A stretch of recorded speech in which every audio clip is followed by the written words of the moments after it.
G'day, guys, and welcome to another episode of the Mindful Men podcast. My name is Simon Rinnie, and I'm the man behind Mindful Men.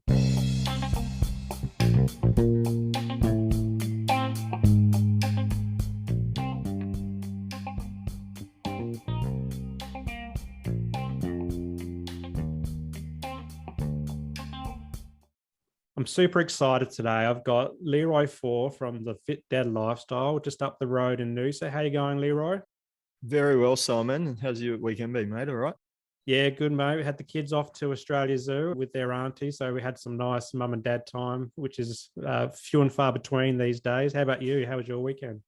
Yeah, mate, that sounds fantastic. Yeah, very. We actually spent Thursday, Friday down the Gold Coast, so we sort of snuck away at the end of last week for a bit of a break before the weekend, and got back, and then got stuck into the housework, which seems to be an ongoing thing when you live on a couple of acres. It just doesn't end. It's honestly, it just takes over.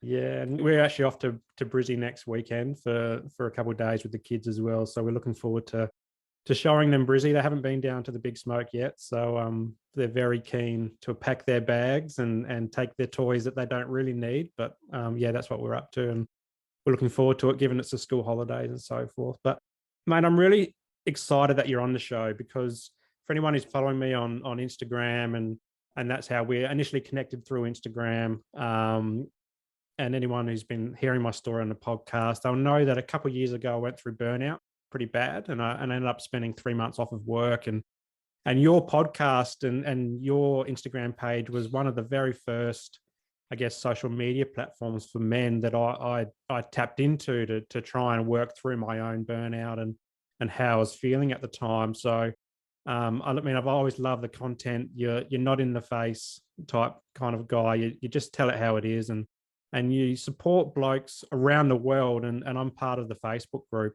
that you've got going, and it's a really supportive place where guys can talk about anything. They can post up a photo of something that they've been working on, or they can ask a question, and there's no judgment. It's just real blokes just helping blokes out. And so I've always loved your work, and I'm grateful that you're on the show today. And I've fortunate enough to be on your podcast as well. So thanks so much for joining me.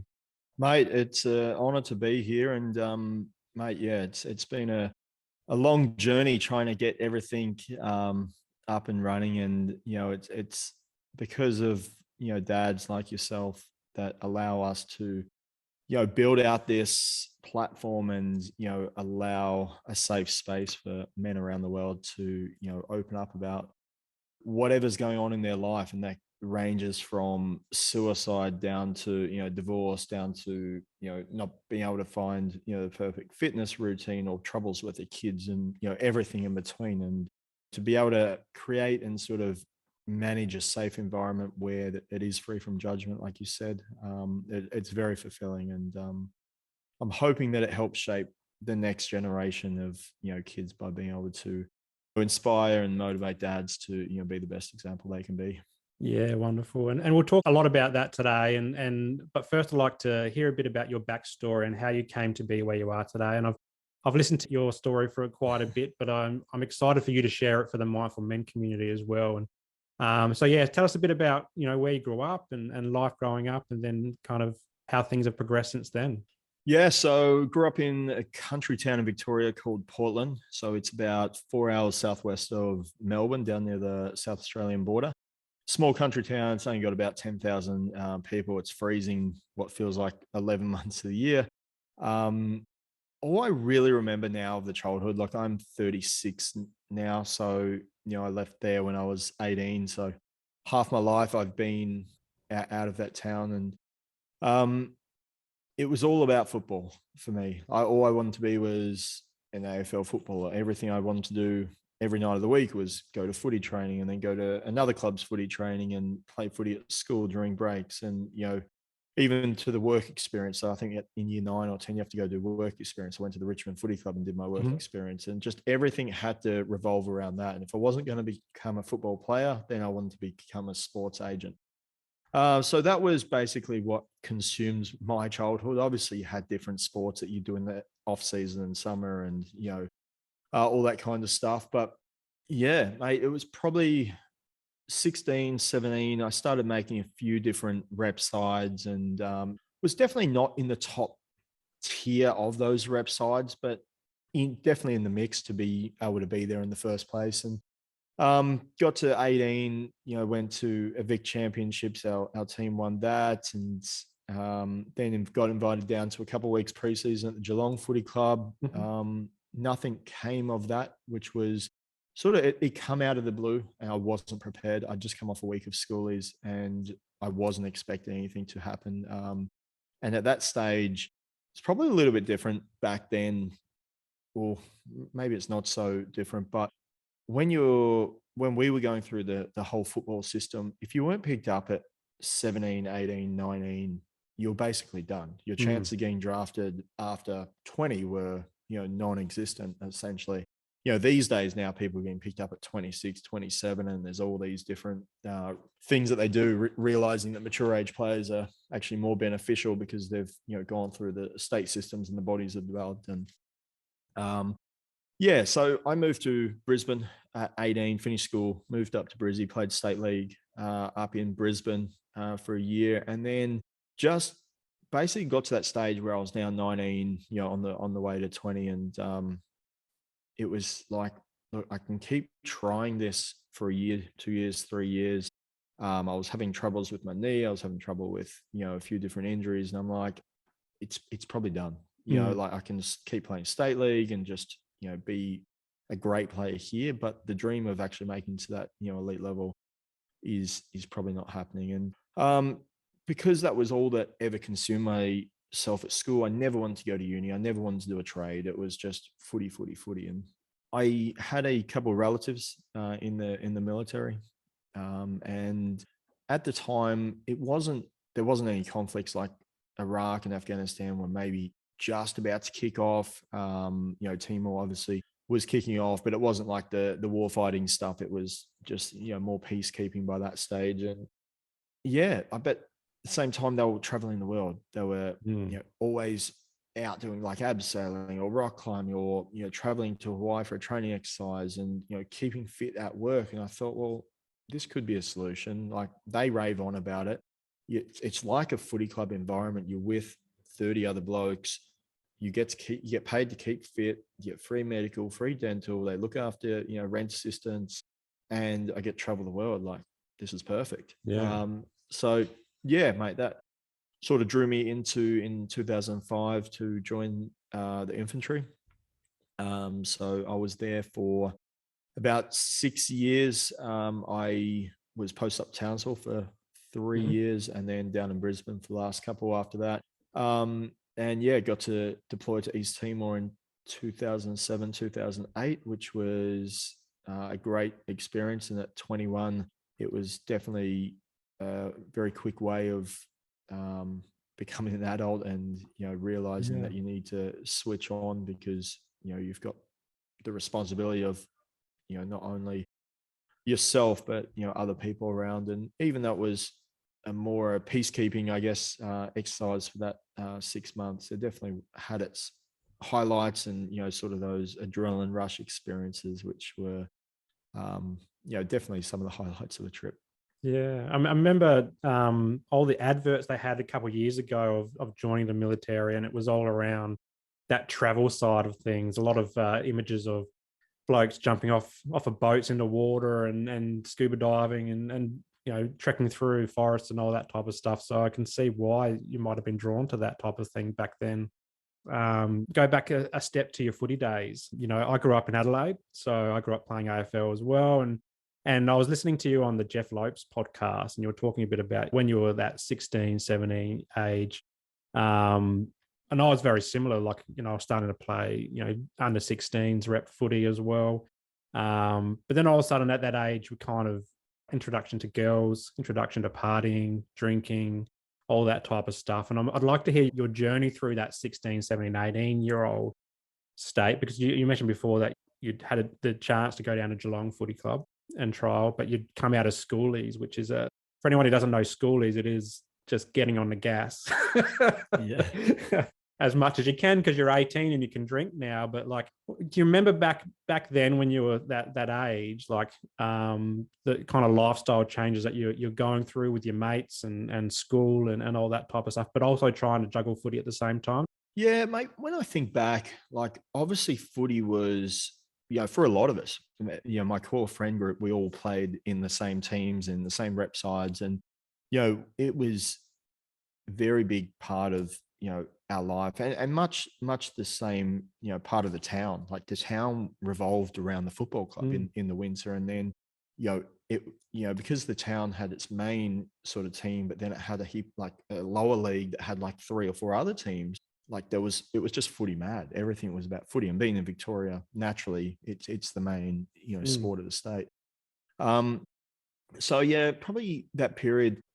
My probably core group of mates never had the aspiration that they were happy to play footy on the weekends. They were happy to train. They were happy to play in the rep sides, but they never really wished for anything more. That was never a career path. It was never a potentially, a possibility that they might go further, nor did they want it to be. The thing that I see with a lot of those, growing up in small towns is you can see it within generations. People are mm. so set in their ways. They've either got a family business to go into, they're on a farm, they're going to, work that. They've got, the dad was a boiler maker, so they're going to, do boiler making. And even you look back now at some of the people I went through at school, like they're in the same routine they've been doing Mm. for 18 years. Like they've got that they work at the local engineering place, they play footy on the weekend, they watch their home the way, whatever it is at night, and then they go to bed and it's just rinse and repeat. They don't leave the town.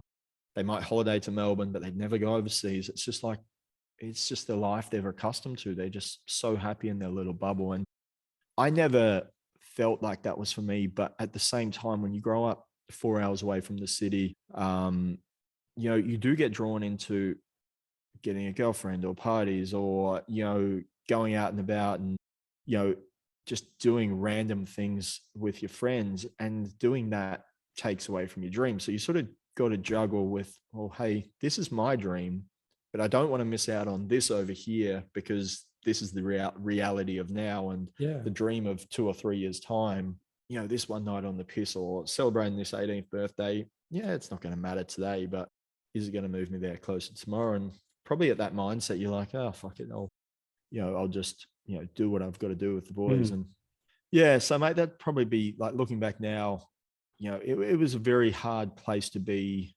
when you want this elite dream over here, but living, I guess, in a mediocre town and trying to juggle, school, football, friends, lifestyle, all in one. It was definitely, looking back, you can see the bigger picture, but at the time, you sort of just get lost in the what's happening today sort of thing. Yeah, I remember my time, and I didn't have a huge support network around me in terms of footy. Like I went to my footy club and I trained and played, and we had some great teams and we had some not so great teams. And but where I lived as well, so I lived in the northern suburbs of Adelaide, so that's Central Districts. It's a working class where they used to build Holden's cars, for example. So kids would come out of school and go straight to the Holden's plant. That was the life. Yep. 50 grand a year, and that was set. But I lived just over the border of that district. So my district became Port Adelaide Football Club. And if anyone knows South Australian footy, Port Adelaide is a huge club, very proud club. Obviously got the Port Adelaide Power. I'm not a Power fan, I'm a Crows fan myself. Just like to put that out there. But to get to that training is an hour away. If I was to go on the bus, it'd be 2 hours away. And for me as a 15, 16-year-old kid, that was never going to happen. I was, in my little hub in the northern suburbs, and I remember getting training programs from the Port Adelaide Footy Club saying this is how we want to get your fitness going. We want you to do X amount of Ks in a certain number of minutes and so forth. To do that as a 15 and 16-year-old yourself and put that on you and go, yeah, I need to go for this run and do this was a very hard thing to do. And your club footy kind of comes out of it because rep footy is a little bit different and different coaches and different systems. So I can completely understand that disconnect between club and then rep footy and then where your goals are going. And I fell into that trap, I guess. And a lot of blokes who might be listening as well might have gone, yeah, I wanted to do that. But when you get to that 15, 16, 17-year-old, all of a sudden your mates are getting on the gas on the weekends. That's really fun.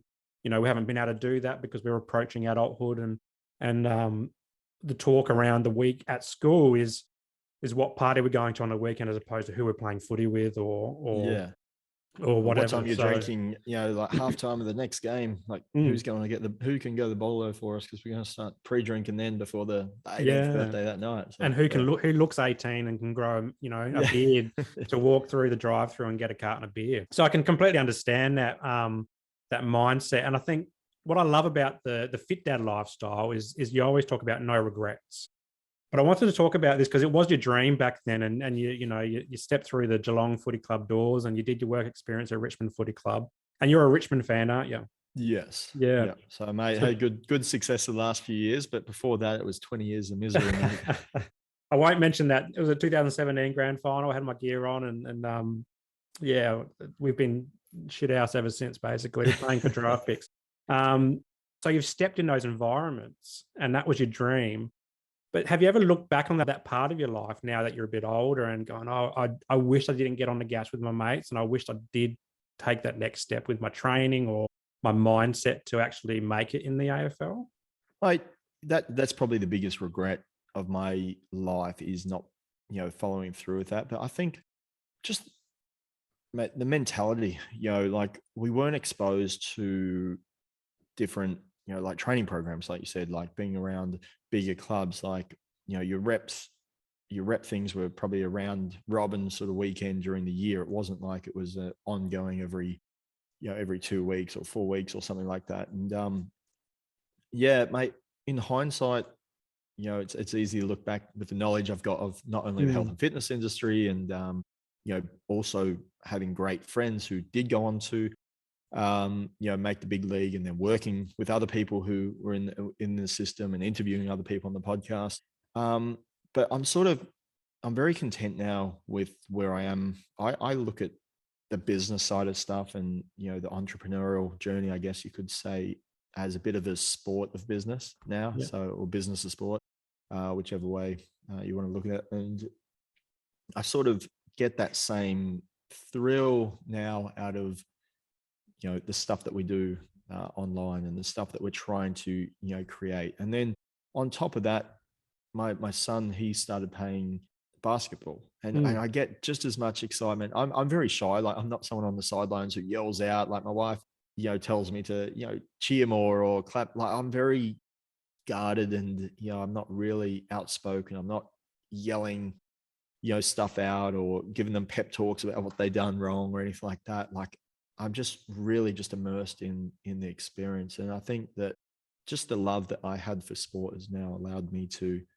just enjoy the moment and be there, and realize that he's only 8 as well. So Mm. just let them have fun, let them figure out. Like, he might love basketball today, but, it might be karate next week, and it might be football the week after and soccer the week after that. Like, just let them figure out, what they want to do.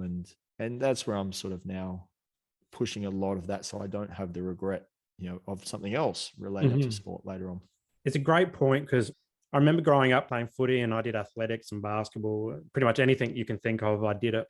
But I remember, like, yeah, the parents on the sidelines were really extroverted and really yelling down at some of their kids saying, oh, you didn't do this or you didn't do that. And I remember that time thinking, I wonder how I would grow up and then become a parent and then, support my children through whatever sport they do. And I've always wanted my little boy, he's 5 now, Gussie. And I've been saying to him, "Oh, do you want to do Auskick?" Because I've been keen for him to do Auskick, and he Yeah. doesn't really shine to it. Um, at the moment, he's really into just doing ninja kicks out the backyard, and or one day it might be soccer, the next day it might be throwing frisbees around and all this type of stuff. And I come back to that.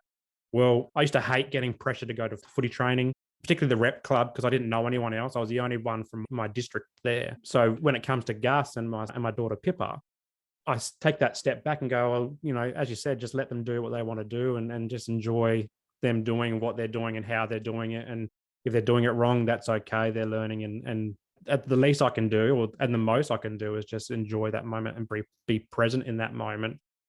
And that kind of, yeah, moves that regret away from not applying myself when I was 16, 17, 18, which a lot of kids struggle with anyway.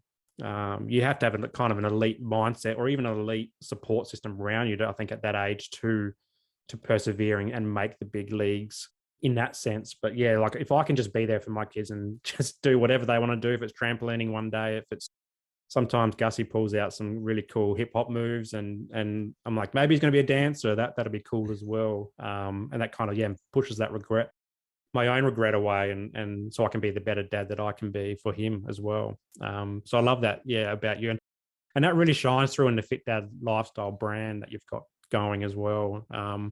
It's great to see some of the stuff on Facebook. A lot of dads doing sport with their kids as well. But I'm really keen to hear like why you started the Fit Dad lifestyle and as a brand, and like what was going through your mind, what was happening in life at the time. I know you, after your stint in the armed forces, you went over to the Middle East and did a bit of private security work as well. Where was the point in time in your life where you transitioned to Fit Dad lifestyle and supporting dads just to be the best dads that they can be? Yeah. So after I left the military in 2011, I actually started a company called Boot Camp Noosa. Mhm. So I ran military inspired, I guess, fitness classes here on the Sunshine Coast. I did that for about 6 years before selling that company. So in 2017, I sold that and went over to the Middle East then. And it was at that stage where I'd spent the last 6 or 7 years personal training or group training with a few personal training sessions on the side. I never really enjoyed the personal training. I felt like you had to give so much to that one person. Mm. Really got the vibe off the group stuff, and I felt like I could give so much more and bounce off everyone's energy. Whereas the personal training, you were just like, I don't know. For me personally, it just felt like a bit of a drag Mhm. for an hour. And yeah, so obviously being in that industry at that time, the online space was kicking off, but it was very much female dominant. There was stuff out there for females everywhere. There's stuff out there for mums, Mhm. everywhere. And because I was working overseas at the time, I was like, well, maybe I can do this online stuff and give it a crack. I'm not able to do stuff in person because I'm not there anymore, but I've got a bit of downtime over here, different time zones. I can prepare programs, Mhm. while they sleep, they can wake up and, make some extra money on the side. But I didn't want to just be another online trainer. I didn't want to be, I wanted a point of difference. I didn't want to be just like every other person out there, just trying to sell the next before and after photo to fill up the next 12-week challenge and, Mhm. so on and so forth. So I sort of ummed and ahed about it for, um, probably 2 or 3 months. And we went to Bali with the family on one of the breaks from overseas and went over there. I think we just got a villa for 2 or 3 weeks, and we were literally just, training, filming workout videos, just family, me and my wife, and, just using the kids as weights and stuff like that.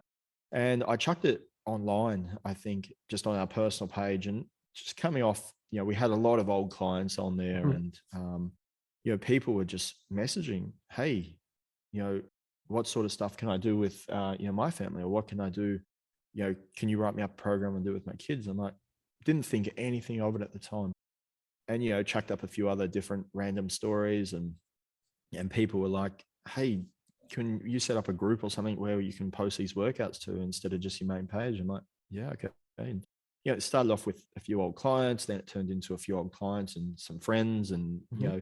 then it started getting the request of a few other friends and friends, and that's what sort of become. It was just this random little group of me just putting in different workouts I was doing with the kids, sometimes with the wife, and it was about all it was for probably 6 months.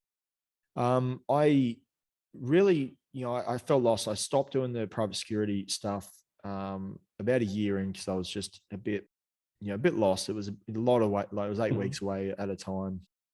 I wanted to do the online training stuff, but I really wasn't, too committed with having to go through the whole start, build a business again, and all that kind of stuff. So I was lucky enough that my wife agreed that I went over to Thailand. So I went to one of those Tiger Muay Thai, Mhm. type fight camp things for a week. And I just said, look, I need a week just to sort myself out physically, mentally, just get switched back on and just be in my own headspace and just train my ass off, recover, eat well.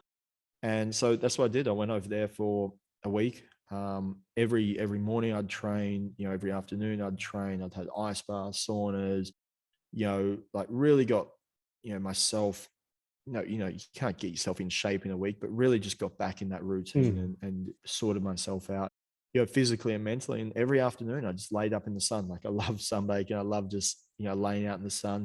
I just had my notebook, no phone, no anything, just a notebook, business names. What do I want to do? Who do I want to do it for?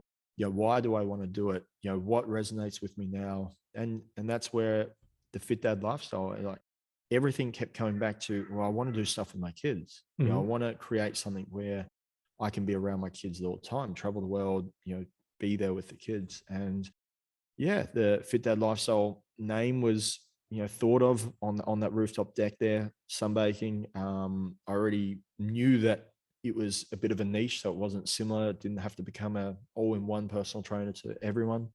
I could really just concentrate on giving advice and education based upon what I was doing, what I was actually living like at the time. Yeah. It wasn't, this is what you must do, but this is what I'm doing. If you want to follow it, or if you want some inspiration from it, then great, go for it. But I'm not going to preach what you should be doing, but hey, this is, the framework I'm using. And that's probably where it started. And then once I decided that this is the direction I'm going to go, and, then I think the group, I changed the name to the Fit Dad Lifestyle Community, and started inviting every dad I knew, and then got them to invite all their dad mates. And I think it's at like 5,500 dads Mm. now, or something like that. And then created like the Instagram account and the Facebook account, and then the podcast. And I really came back from, that trip motivated to just like, hey, this is the direction I want to go in. I knew what it was going to take in regards to, setting up the business. And I'd already dabbled in online coaching, and so I knew how that all the apps and the platforms worked. I knew how to build websites and social media. And yeah, mate, it's sort of, that idea just came to life. And mate, fast forward 3 years, and it's been a crazy ride so You're far. taking over the world. Trying to, mate, I did get asked the other day, like, I had a video, like, oh, it's at about 120,000 views in like a week. So it's like got that little bit of virality, not anything crazy, but mate, I've never seen so many derogatory and negative comments towards me like in the last week. Like, even towards my wife and family, I was like, wow, this is Wow. like, like, I was like, it was a video. I was at the gym saying why I train at 5 a.m. It was not Mhm. like why you should train at 5 a.m. and this is what you should do. It's like, this is what I do. Same thing. Like, I'm just showcasing what I do. And it was like, you've got more bags under your eyes than what's at King's Cross. And it was like, Oh, do you want to be gee. knighted, sir? Do you want to, like it? And then like, oh yeah, but the only reason you're doing this is because I don't know. It was just, you can go have a laugh if you want. You're the real one, the Facebook Yeah. page. And mate, I started giving back to a few of them, and then I just started deleting, blocking. I just couldn't be bothered after that. So, Yeah. Wow, that's shocking.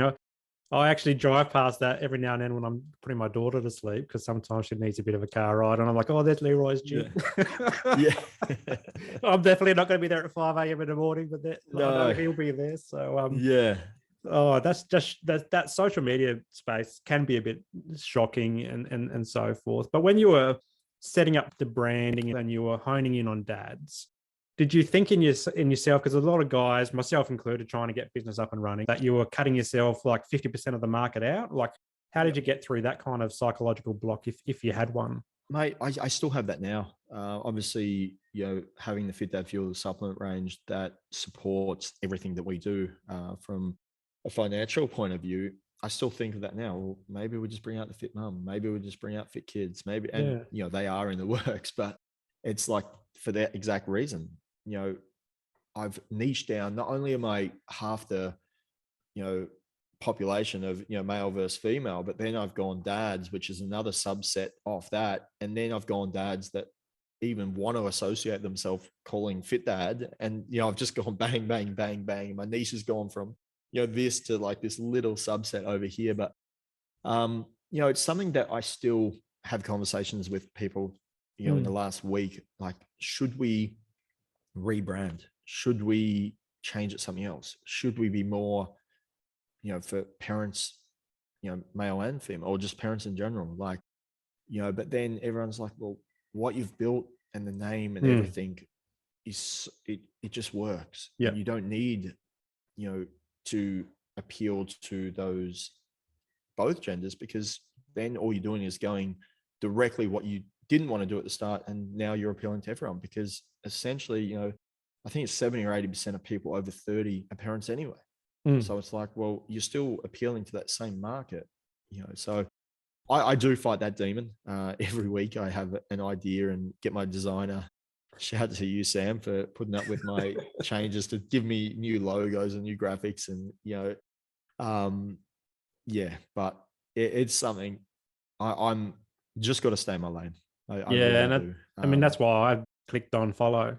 Yeah. I was a dad trying to get fit, trying to be the best dad that I could for my kids, and that's why I started following. And I dare say that's why the other 5,500 on your page there, and the people that listen to the podcast and watch you're on YouTube as well, I think. Oh yeah, mate. I'm a tragic on YouTube. I actually really want to, like my kids watch all these, like, what is it, like YBS, like Brody Moss, like he's out in the boat, like touring. I'm like, geez, it'd be good to be a YouTuber. And like I go through bouts of like now and then my next task, for the afternoon will be, right, how do we become a YouTuber, boys? Like, let's do this. And we have all these crazy ideas, and I haven't got time in the day. Like, yeah. Yeah, mate. YouTube is definitely it's on the list of things that we want to do. I don't know if it will ever be a profession, but to lift our YouTube game up. But same thing, I want to do it in a meaningful and purposeful way. I don't want to just feel like I'm forced. Oh shit, I need to release a video on Tuesday. Yeah. Let's just film. And that's the thing. That's why I keep going back to, and why we haven't done it is, what is it that I want to do and I can actually get passionate about and do that is going to help other people. Like, I can create anything, but if it's not going to get views, then it's not really serving its purpose. And I think that staying in your lane is a really important message, because not only do I follow yourself for the dad stuff and the fitness stuff, but also that, like, just consuming like-minded content. So I'm trying to start a business as well. You're doing some great stuff. You've also got the supplement range, so I'm keen to hear a bit about that as well, because I guess adds additional layer to the Fit Dad lifestyle brand from a nutrition perspective. So how did the supplement range come about, and what do you hope to achieve with that? Yeah, so the supplements was obviously a byproduct of creating the group. So part of that group, once it started getting 1,000, 2,000 people in there, the questions were, what do you eat? What supplements do you take? What do you recommend? And it was literally just the same stuff. I just tell people, like, I don't get too creative with my nutrition, and the supplements were always just like, oh, a pre-workout, a BCAAs, or a protein. Like, this is what I use now, or this is what I've changed to. And then someone one day said, you should just start your own, and then you don't have to keep answering the same question. I'm like, shit, that's a good idea, actually. So I went down the route of, exploring different factories and getting quotes. And basically I think I had about a $5,000 budget that I was willing to, allocate towards it. And everyone that I went to was basically like, well, for $5,000, based upon our minimum order, you can get one flavor of one product. So you can either get a pre-workout, you can get a protein in one, that's it. And I was like, oh, that doesn't really serve the purpose, because then, I have to sell out of all that product, reinvest the money to even get the next batch. And it's going to take me 3 or 4 times before I can even get a new flavor or a new anything. So anyway, I kept doing some more research. And then one of the guys in our group reached out to me, and he said, look, I want to introduce you to the owners of Australia's biggest supplement manufacturer. I think you'd be able to do some work together. And so he made the connection. They were actually found out they were in the group as well under a pseudo name, because they just didn't want their personal names on social media. And yeah, mate, had a meeting. They come up to Noosa, had a meeting, and yeah, we decided to join forces and bring out 10 different flavors over 4 different product lines. And that was in July of 2019. Of 2020. So we launched right in the middle of the pandemic. And yeah, so we're 2 years next month. And mate, it's been a roller coaster. At the moment, I'm at the warehouse. We've got 250 square meter warehouse here on the Sunshine Coast. We're now in retailers across the country.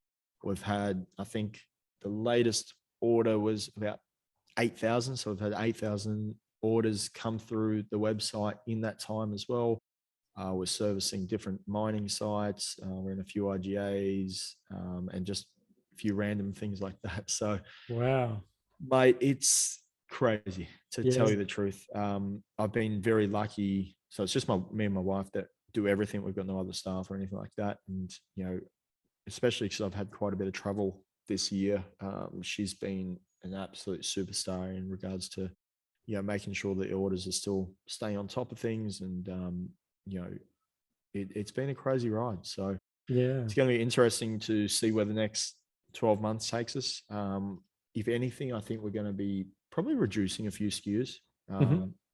I don't know what made us think we needed to launch with 10 different flavors across 3 different product lines, but it's just, you know, from a financial perspective, because you've got to hold so much stock and buy in minimum orders, like to do that over 10 lines, you know, over 3 products, you know, it's getting absolutely ridiculous. And each purchase order just goes up and up and up. So yeah, I think we're probably going to condense our operations a little bit. And I think by condensing it will actually allow us to, you know, grow and expand out further. So. Wonderful. And thinking about the next couple of years, the next 5 years for the Fit Dad Lifestyle brand, what's something that you could share, or have you got some plans in the pipeline that you can share with us about global domination or anything like that? Yeah, mate, global domination would be great, but I might get to that YouTube channel one day. That could be good. But probably the thing that's the most, you know, or the closest thing that we've been working on endlessly is we're creating a membership platform. So it's going to be basically, it's not a course.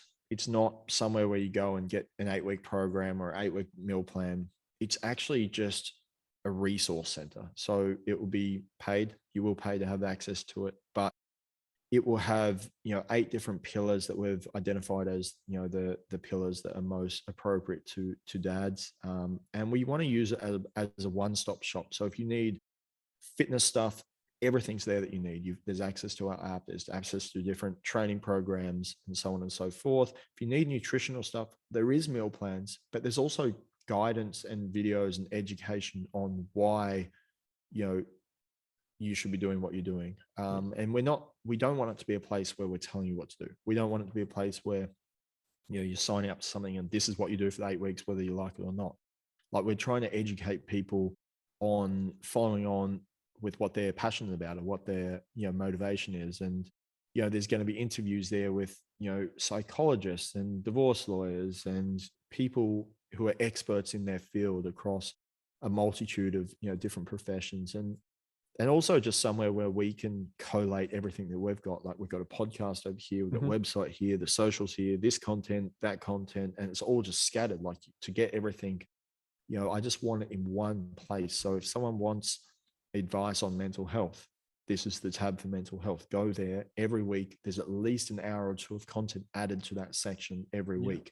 Same with fitness, same with nutrition, same with mindset, same with motivation, you know, and so on and so forth. So we are creating that at the moment. I reckon it's probably, to be honest, probably a month away.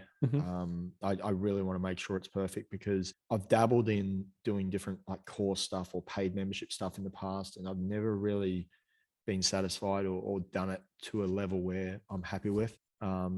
So that's probably the biggest thing that we've got going. And that's ultimately what I want to draw away from the social media and just have, you know, a safe space, same as what we have got in our group.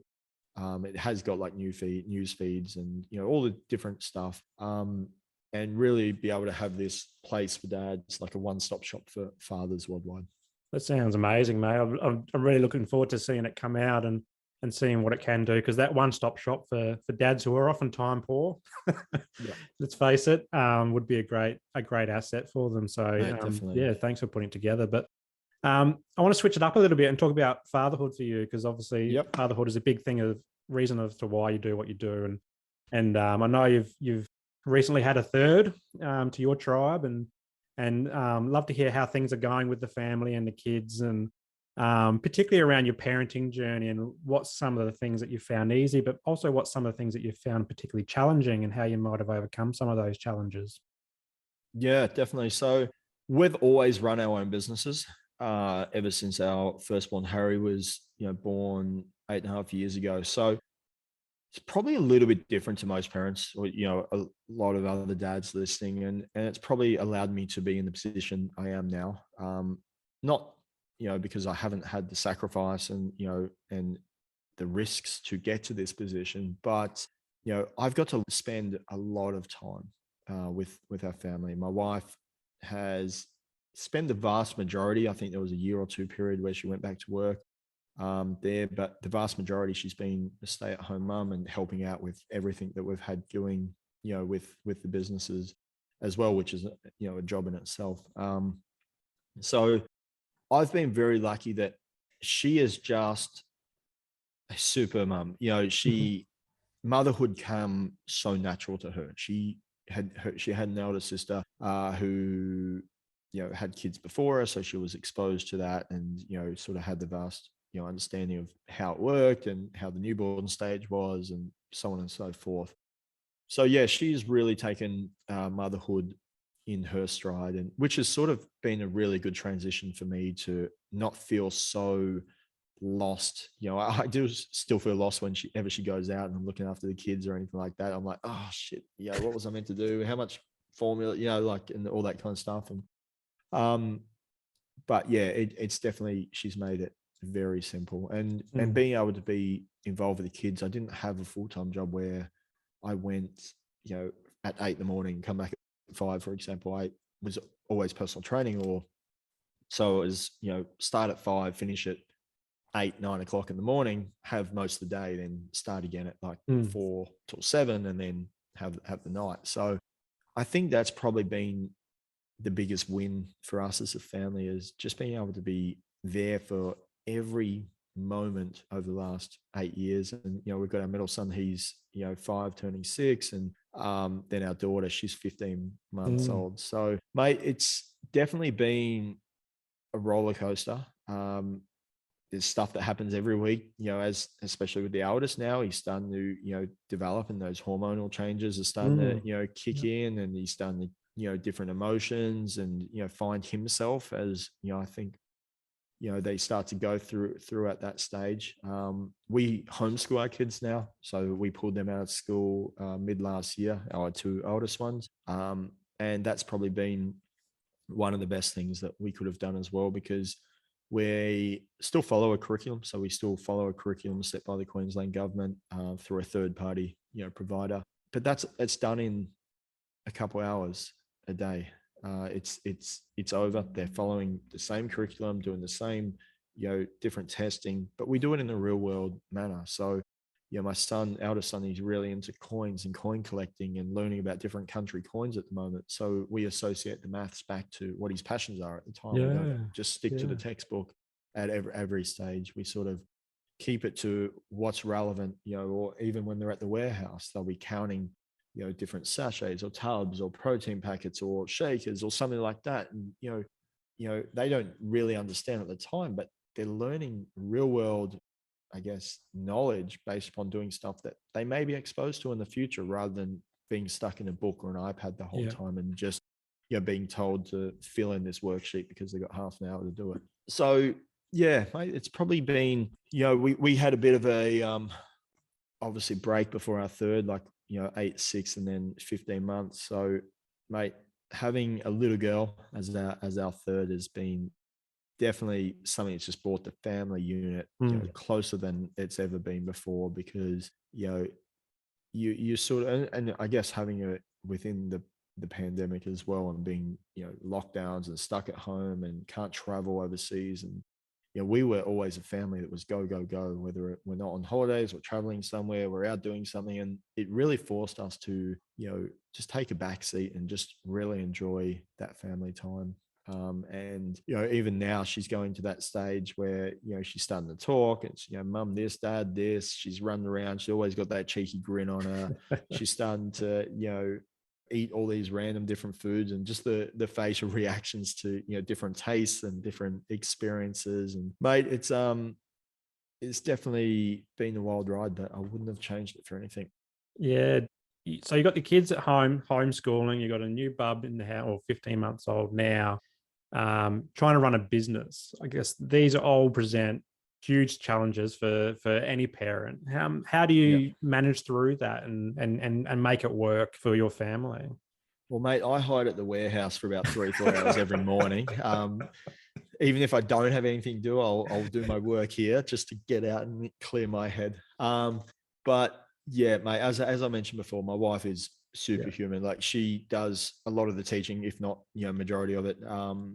And when I'm away, she'll do the teaching on top of the warehouse and top of, this, that, and everything else. So, mate, I'm very lucky to be able to pursue a lot of these, dreams, goals, and aspirations I have for myself, and ultimately for the family unit. And she takes care of a lot of, the housebound stuff with the kids, the learning, and, just making sure that they're, doing what they're doing and different activities, and like they do karate, basketball. Mhm. They have, like, I don't know, mate, they're going to some learn how to, it's like survival craft thing this afternoon, and they're learning how to, make fire Yeah. with sticks. So, mate, she's in charge of all that stuff. And mate, I try and get to as much of it as I can. I went to skateboarding last week for the first time. They'd been doing that for about a month or two, Yeah. but because of all the travel to the States, I just haven't been able to make it. So yeah, it's sort of good living on your own schedule. Like, I have the ability to stay at home and hang out with them all day and shoot off to the warehouse for an hour, or I can, mix and match as much as I want. So Yeah. it was sort of lucky in that respect.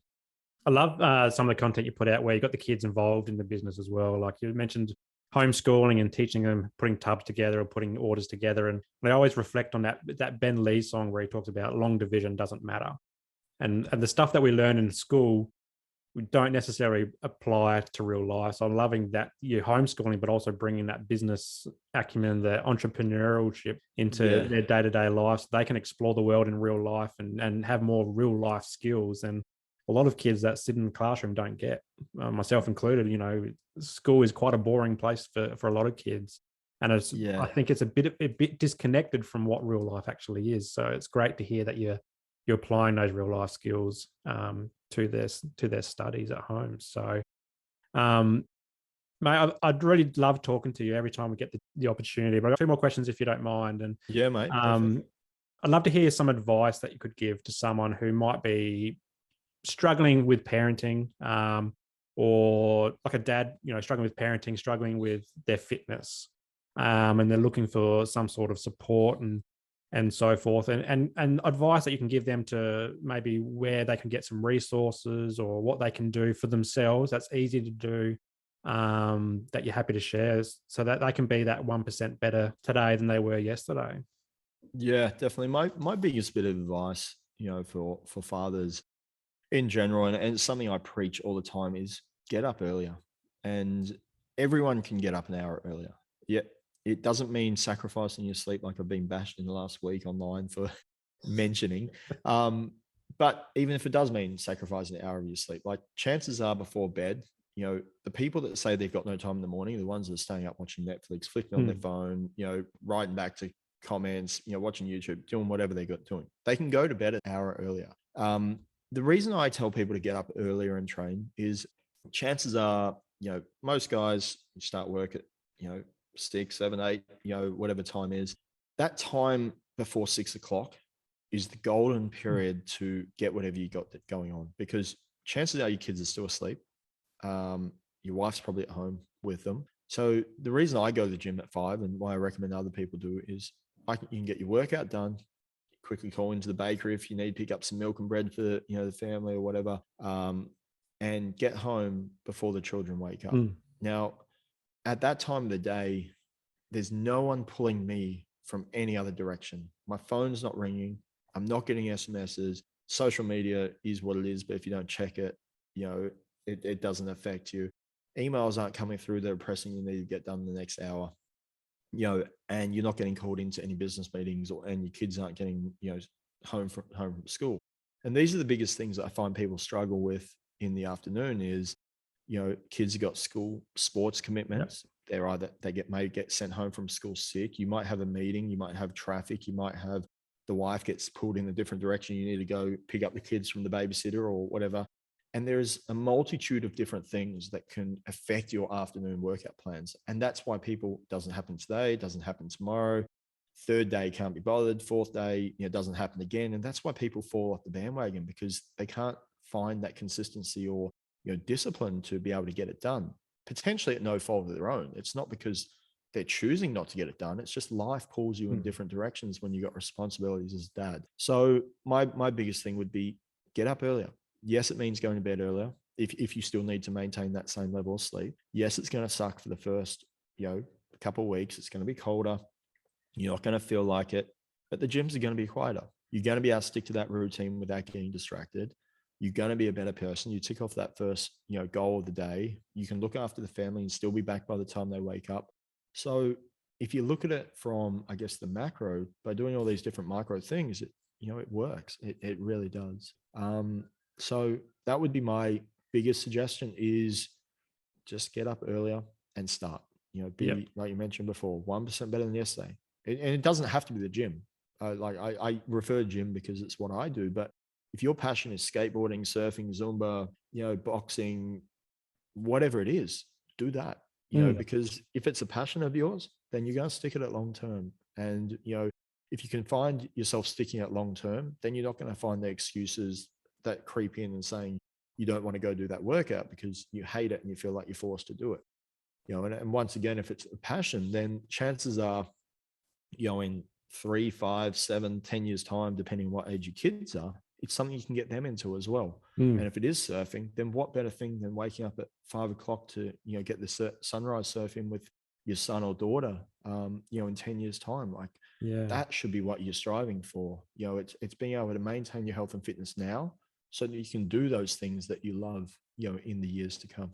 Yeah. And if you live in Queensland, the sun starts to rise at 4 o'clock soon. So exactly. Yeah. Mate, it's starting to go back downhill now. I think we've had the shortest day. So it's all happening.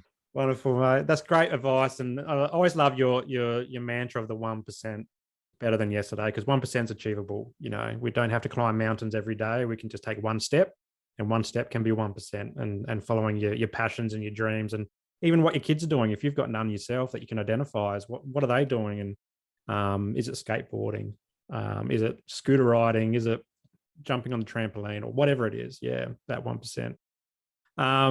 One last question for you, and then this is your time to have the mic, is to plug something, and I'll be putting obviously the links to the Fit Dad Lifestyle in the show notes for everyone to check it out and touch base if they want to. But is there something that you're listening to at the moment? It could be a podcast or an audio book, or have you got a great resource that you really love to share with everyone so that they can maybe get something out of that, or even just what you're watching on telly, if you're watching a good documentary or TV show? Yeah, plug anything you want, mate. Mate, I'd rather just plug your podcast. So guys, share the Mindful Men on your Instagram story and tag in the Fit Dad Lifestyle and give us your best takeaway from this podcast. And I'll give Simon a tub of Fit Dad Fuel energy to give away to his best takeaway to help share and blow up his podcast. Mate, that's amazing. Thanks so much. I really do appreciate it. And I'll be sure to share this in our Fit Dad Lifestyle community group on the Facebook as well, and get the dads frothing at the thought of another podcast for them. But thanks so much for your time this morning. I appreciate you taking time out of your day, your busy schedule, and I look forward to seeing what's going to happen with the Fit Dad brand going forward, and look forward to touching base in the near future again and seeing how things are going with the family. Mate, I highly appreciate the chat, and we'll speak to you very soon.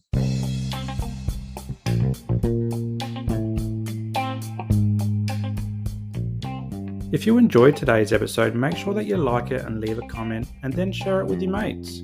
Also, subscribe to the channel and hit that notification bell so that you don't miss a moment of future episodes to come.